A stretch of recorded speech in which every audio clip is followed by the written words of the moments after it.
Data 4 gusht. Gjyqtarët, kapitulli 18. Në atë kohë nuk kishte mbret në Izrael, po në këtë kohë fisi Danitëve kërkonte për veten një territor për të vendosur, sepse deri në atë ditë nuk i ishte caktuar asnjë trashëgimi midis fiseve të Izraelit. Bitë e Danit dërguan pra te Corahu dhe te Eshtaoli 5 burra trima që përfaqësonin tërë fisin e tyre për të vëzhguar dhe për të kontrolluar vendin, dhe u thanë atyre: shkoni të vëzhgoni vendin. Kështu ata arritën në krahinën malore të Efraimit në shtëpinë e Mikahut dhe e kaluan natën aty. Ndërsa ishin pranë shtëpisë së Mikahut, njohen zërin e të riut Levit, atëherë ata hyn në shtëpi dhe e pyetën: kush të solli këtu? Çfarë bën në këtë vend? Çfarë ke ti këtu? Ai u përgjigj: Mikahu më ka bërë këtë dhe atë, më mori në shërbim të tij dhe unë jam prifti i tij. Atëherë ata i thanë: pyet pra Perëndin që të dim nëse rruga që kemi nisur do të jetë e mbar. Prifti u përgjigj: shkoni në paqe, rruga që bëni kryhet në shikimin e Zotit. Kështu të 5 burrat u nisën dhe arritën në Laish. Panë që populli që banonte aty bënte një jetë të sigurt sipas zakoneve të atyre të Sidonit, një jetë të qetë dhe të sigurt, sepse nuk kishte njeri në vend që të vinte në një kufizim dhe t'i shortonte. Ata ishin larg nga ata të Sidonit dhe nuk mbanin marrëdhënie me askënd. Pastaj u kthyen te vëllezërit e tyre në Corah dhe në Eshtaol, dhe vëllezërit i pyetën ata: çfarë thoni? Ata u përgjigjen: le të ngrihemi dhe të sulemi kundër atyre njerëzve, sepse kemi parë vendin dhe është me të vërtetë i mrekullueshëm. Pse mbani një qëndrim jo aktiv? Mos nguroni të lëvizni për ta pushtuar vendin. Kur të arrini, keni për të gjetur një popull të sigurt dhe një vend të gjerë, sepse Perëndia e ka dhënë duart tuaja. Është një vend ku nuk mungon asgjë nga ajo që është mbi tokë. Atëherë 600 burra të familjes së Danitëve u nisën nga Corahu dhe nga Eshtaoli, të armatosur mirë për luftë. Ata u ngjitën dhe ngritën kampin e tyre në Kirjath Jearim në Jud. Prandaj ky vend që ndodhet pranë Kirjath Jearimit quhet edhe sot e kësaj dite kampi i Danit. Shekëtej kaluan në krahinën malore të Efraimit dhe arritën në shtëpinë e Mikahut. Atëherë të 5 burrat që kishin shkuar të vëzhgonin vendin e Laishit filluan të thonë vëllezërve të tyre: a e dini ju që në këtë shtëpi ka një efod, një shtëpi idhujsh, një shëmbëltyr të gdhendur dhe një figurë prej metalit të shkrirë? Prandaj tani kini parasysh ato që duhet të bëni. Kështu ata u drejtuan nga Joan, arritën në shtëpinë e Levitit të ri, në banesën e Mikahut dhe e përshëndetën. Ndërsa të 600 burrat e bijve të Danit, armatosur mirë për luftë, rrinin para portës, 5 burrat që kishin vajtur të vëzhgonin vendin u ngjitën lart, hyn në shtëpi, morën shëmbëltyrën e gdhendur, efodin, shtëpinë e idhujve dhe figurën prej metalit të shkrirë. Prifti rrinte para portës bashkë me 600 njerëzit armatosur mirë për luftë. Kur këta hyn në shtëpinë e Mikahut dhe morën shëmbëltyrën e gdhendur, efodin, shtëpinë e idhujve dhe figurën prej metalit të shkrirë, prifti u tha atyre: ç'po bëni kështu? Ata ju përgjigjen: hesht, vëre dorën mbi gojë, eja me ne dhe do të jesh për ne një atë dhe një prift. Ç'është më mirë për ty, të jesh prifti i shtëpisë së një njeriu të vetëm, apo të jesh prifti i një fisi ose një familjeje në Izrael? Kështu prifti ndjeu një gëzim në zemrën e tij, mori efodin, shtëpinë e idhujve dhe shëmbëltyrën e gdhendur dhe u bashkua me ata njerëz. Atëherë filluan marshimin duke vënë para fëmijët, bagtin dhe orendit. Kur ishin larguar nga shtëpia e Mikahut, burrat që banonin në shtëpitë afër asaj të Mikahut u mblodhen dhe ndoqën bijtë e Danit. U përtitën pastaj bijve të Danit. Këta u kthyen dhe i thanë Mikahut: çfarë ke që ke mbledhur këta njerëz? Ai u përgjigj: morët me vete Perëndi që i kisha bërë unë dhe priftin dhe ikët. Tani ç'më mbetet? Si mund të më thoni çfarë ke?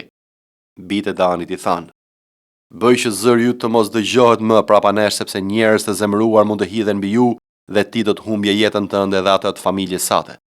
Bijtë e Danit e vazhduan rrugën e tyre dhe Mikahu, kur pas ata ishin më të fortë se ai, u kthye dhe shkoi në shtëpinë e tij. Kështu ata, pasi morën gjërat që kishte bërë Mikahu dhe priftin që kishte në shërbim të tij, arritën në Laish, ku jetonte një popull që rrinte i qetë dhe i sigurt, e vran me shpatë dhe i vun flakën qytetit. Nuk pati asnjë që ta çlironte, sepse ndodhej larg Sidonit dhe banorët e tij nuk mbanin marrëdhënie me njerëz të tjerë. Ai ndodhej në luginën që zgjatej në drejtim të Beth Rehobit. Pastaj danitët e rindërtuan qytetin dhe banuan atë, e quajtën Dan nga emri i Danit, ati i tyre që ishte biri i Izraelit, por më parë qyteti quhej Laish. Pastaj bijtë e Danit ngritin për vete shëmbëltyrën e gdhendur dhe Jonathani, biri i Gershomit, biri i Manasit dhe bijtë e tij u bën priftrin të fiseve të Danitëve deri ditën e robërimit të banorëve të vendit. Kështu ngritën për vete shëmbëltyrën e gdhendur nga Mikahu gjatë gjithë kohës që shtëpia e Perëndisë mbeti në Shiloh. Veprat e Apostujve, kapitulli 22.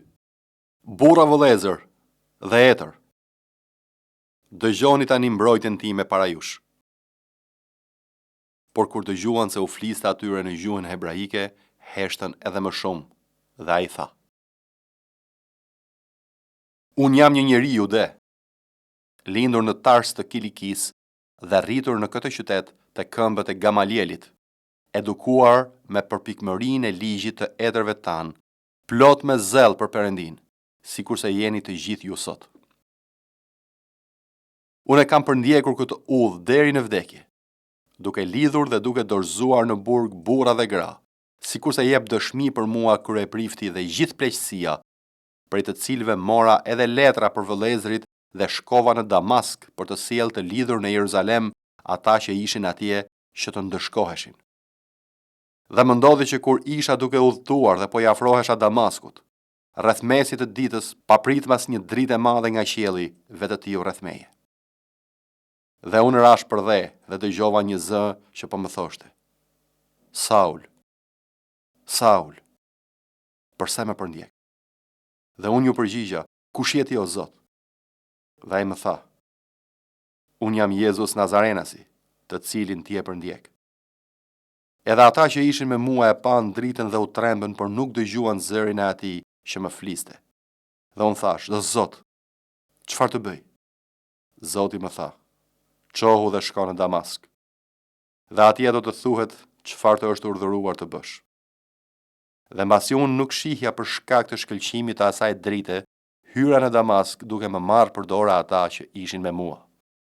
Dhe një far Anania, njeri devotshëm sipas ligjit, për të cilin jepnin dëshmi të gjithë judejnë që banonin aty, erdhi tek unë dhe duke u qëndruar pranë meje tha: Saul, vëlla, shiko përsëri.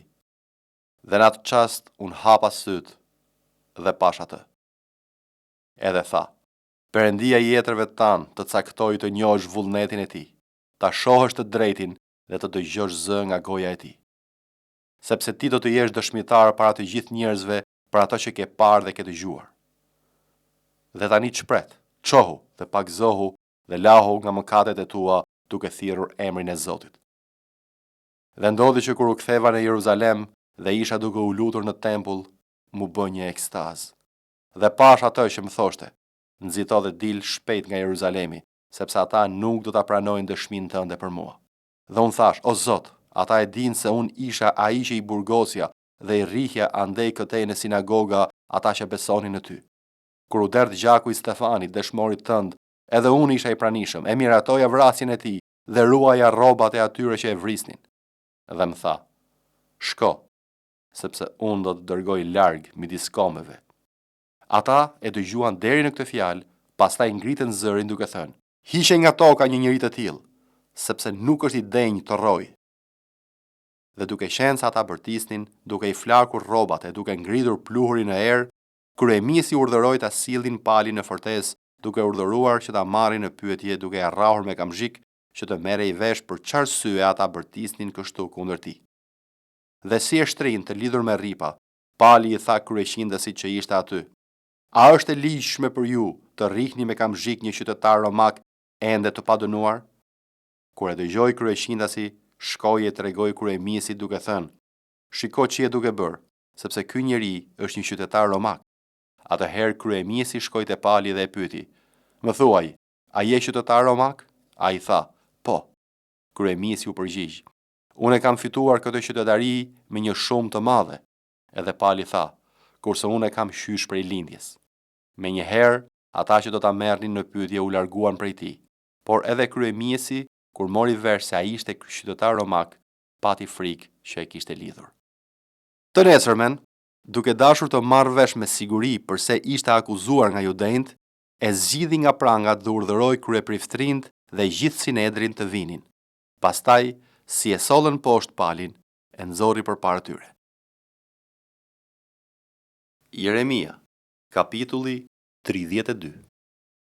Fjala që ju drejtua Jeremias nga ana e Zotit në vitin e 10 të Sedekias, mbretit të Judës, që ishte viti 18 i Nebukadnecarit.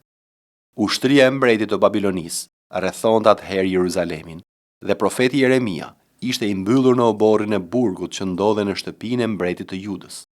Aty e kishte mbyllur Sedekia, mbreti i Judës, duke thënë: "Përse profetizon duke thënë kështu thot Zoti, ja unë do ta jap këtë qytet në duart e mbretit të Babilonisë dhe ai do ta pushtoj." Sedekia, mbreti i Judës, nuk do të shpëtojë nga duart e kaldeasve, por me siguri do të bjerë në duart e mbretit të Babilonisë dhe do të flasë ballë për ballë me të dhe do ta shohë me vetë sytë e tij. Pastaj ai do ta çojë Sedekia në Babiloni, ku ai do të qëndrojë derisa ta vizitoj unë, thot Zoti. Në qoftë se luftoni kundër kaldeasve, nuk do të nxirrni asgjë në krye. Atëherë Jeremia tha: "Fjala e Zotit më drejtua duke thënë: Ja Hanameeli, biri i Shalumit, ungjit tënd po vjen te ti që do të thotë: Bli arën time që ndodhet në Anathoth, sepse ti ke të drejtën ta shpengosh duke e blerë." Prandaj Hanameeli, biri i ungjit tim, erdhi tek unë në oborrin e burgut sipas fjalës së Zotit dhe më tha: "Të lutem, bli arën time që ndodhet në Anathoth në territorin e Benjaminit, sepse ti ke të drejtën e trashëgimisë dhe të drejtën e shpengimit. Blije." Atëherë kuptova që kjo ishte fjala e Zotit. Kështu pra bleva nga Hanameeli, nga biri i ungjit tim, arën që ndodhen në Anathoth dhe ja peshova parat 17 sikle argjendi. E nënshkrova aktin, e vulosa, thira dëshmitarët dhe peshova parat me peshore. Pastaj e mora aktin e blerjes, atë të vulosur sipas ligjit dhe statuteve dhe atë të hapur, dhe ja dorëzova aktin e blerjes Barukut, birit të Nerjathit, birit të Masejahut, në praninë të Hanameelit, kushëririt tim, në praninë të dëshmitarëve që kishin nënshkruar aktin e blerjes dhe në praninë të gjithë judeve që rrinin ulur në oborrin e burgut. Pastaj përpara tyre i dhash këtë urdhër Barukut: "Kështu thot Zoti i ushtrive, Perëndia e Izraelit: Merr këto akte, aktin e blerjes, qoftë ato të vulosur, ashtu edhe ato të hapur, dhe futini një enë prej balte që të ruhen për shumë ditë. Sepse kështu thot Zoti i ushtrive, Perëndia e Izraelit: Në këtë vend do të blihen ende shtëpi, ara dhe vreshta." Pasi ja dorëzova aktin e blerjes Barukut, birit të Nerjahut, ju luta Zotit duke thënë: "Ah, Zot, Zot, ja ti e sajove qiellin dhe tokën me fuqinë tënde të madhe dhe me krahun tënd të shtrirë. Nuk ka asgjë tepër të vështirë për ty.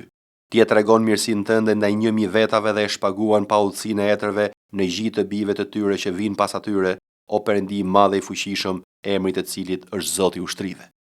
Dje i madh në këshill dhe i fuqishëm në vepra dhe i ke syt çelbi të gjitha rrugët e bijve të njerëzve për t'i dhënë secilit sipas veprave të veta dhe sipas frytit të veprimeve të veta. Ti ke bërë deri në ditë të sot me shenja dhe mrekulli në vendin e Egjiptit, në Izrael dhe në mes njerëzve të tjerë dhe ke fituar një emër si ai këtyre ditëve. Ti e nxore popullin tënd nga vendi i Egjiptit me shenja dhe mrekulli, me dorë të fuqishme dhe me krah të shtrirë dhe me tmerr të madh.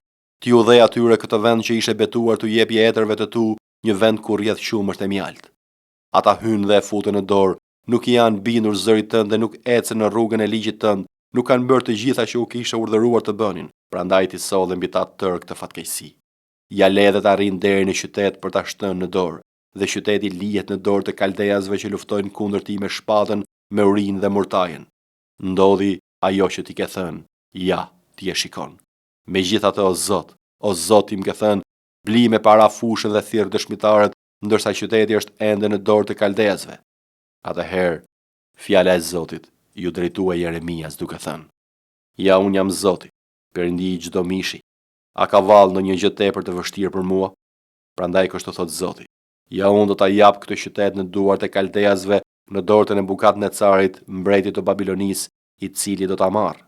Kaldeasi që luftojnë kundër këtij qyteti do të hyjnë në të, do t'i vënë zjarrin këtij qyteti dhe do ta djegin bashkë me shtëpitë mbi çatitë të cilëve i kanë djegur temjan Balit dhe u kanë bërë libacione perendive të tjera për të provokuar zemrimin tim.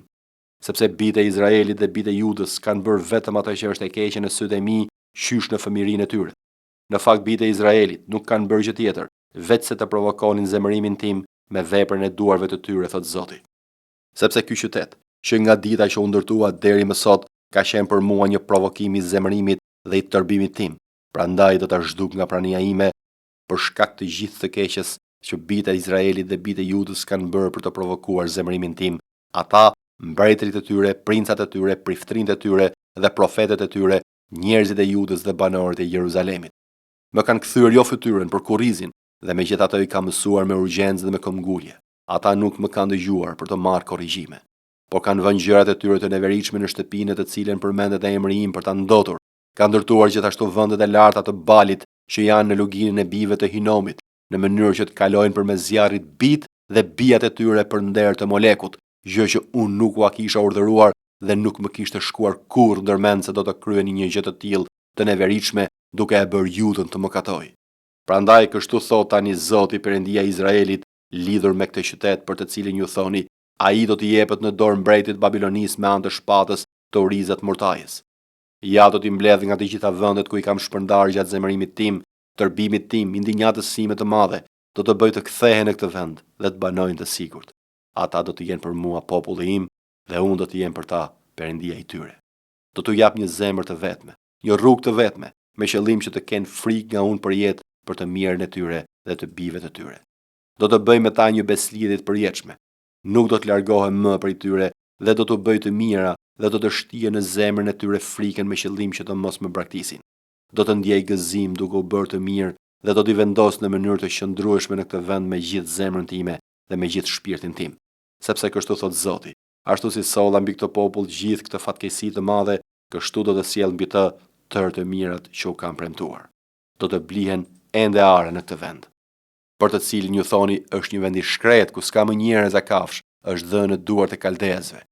Do të blihen ara me para, do të nënshkruhen aktet, do të vulosen, do të thirrën dëshmitarët e vendin e Benjaminit dhe në rrethinat e Jeruzalemit, në qytetin e Judës, në qytetet e krahinës malore, në qytetet e fushës, në qytetet e Negevit, sepse unë do të bëj të kthehen ata që janë në robëri, thot Zoti. Psalmi 1.